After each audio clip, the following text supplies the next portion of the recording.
Bonjour à tout le monde. Aujourd'hui, nous sommes chez Père Carme, au centre spirituel à Rouviagira. Avec moi, Père Antoine-Marie Zacharie Igiruquayo, auteur de livres que je tiens dans ma main.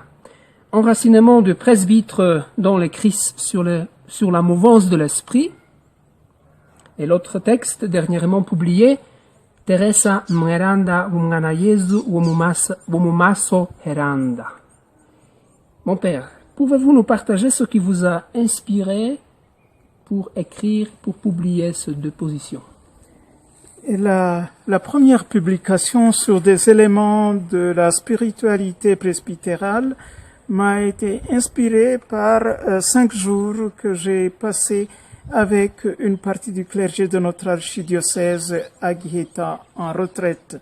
Donc il s'agissait de nous replonger dans les racines, les fondations de notre vécu presbytéral au jour le jour. Et le deuxième m'a été inspiré par les pérégrinations des reliques de Sainte Thérèse dans notre pays, après le Rwanda, l'année dernière.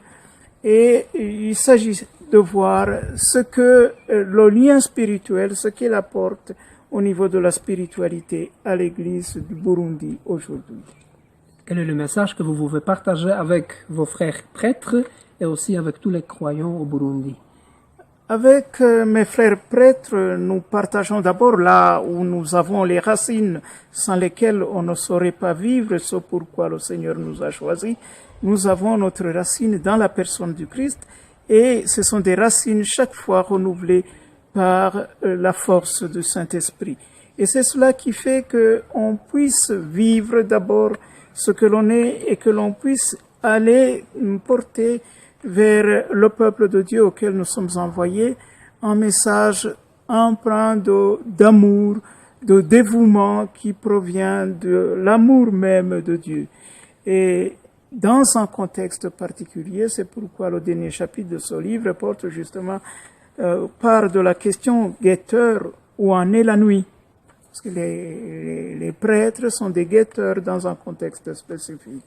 Et sur celui de Sainte Thérèse, d'abord, il faut voir ce que les reliques représentent, parce que ce sont des signes qui renvoient à la présence de la personne qui a accompagné l'histoire de l'évangélisation au Burundi depuis le début et qui aujourd'hui, à l'heure de l'évangélisation en profondeur, s'adresse à toute l'Église du Burundi et à chaque catégorie qui constitue l'Église en lui adressant un message particulier. Et après, je reprends certains éléments très connus de sa spiritualité, comme la spiritualité de la petite voix, l'assimilation de la parole de Dieu, la manière de prier, une prière qui est un élan du cœur et qui n'est pas seulement des récitations de prière apprises par cœur. Merci beaucoup pour cet entretien.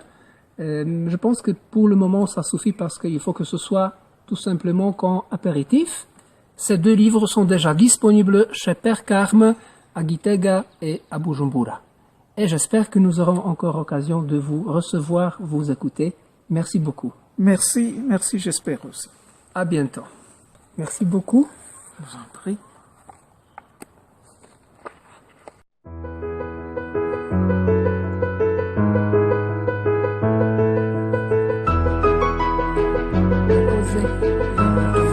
Déposez.